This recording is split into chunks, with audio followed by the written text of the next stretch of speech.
हे आमचे गवळी सर, कोकाणे तालुका मालेगाव. आपल्या पिंपरखेड नांदगाव तालुक्यातील तिथे मुख्याध्यापक म्हणून कार्यरत आहे. आणि ह्या आमच्या ताई, आमच्या लहान बहीणच गवळी मॅडम. आणि सरांनी इतकी प्रगती केली त्यांच्या आजपर्यंतच्या ह्या ज्ञानार्जनाच्या माध्यमातून. हे बघा, हे त्यांना मिळालेले एवढे बक्षीस. आणि सरांनी आज अक्षय तृतीयाच्या निमित्ताने मला त्यांनी हे पुस्तकं भेट म्हणून दिलेले आहेत. हे त्यांचे काव्यसंग्रह. काव्यसंग्रहाचं नाव आहे बाप बळीची बळे आणि जाणीव गर्भ.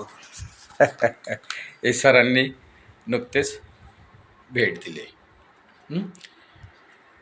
काय असतं, एक विद्या अभ्यास आणि ज्ञानार्जन ह्या स्वरूपामध्ये जे आत्मसुख मिळतं ना आपल्याला, ते खूप एक आगळं वेगळं असतं.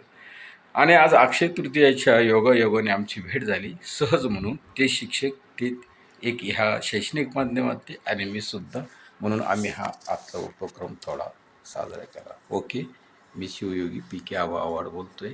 अवश्य सबस्क्राईब करा. नक्की. नक्की.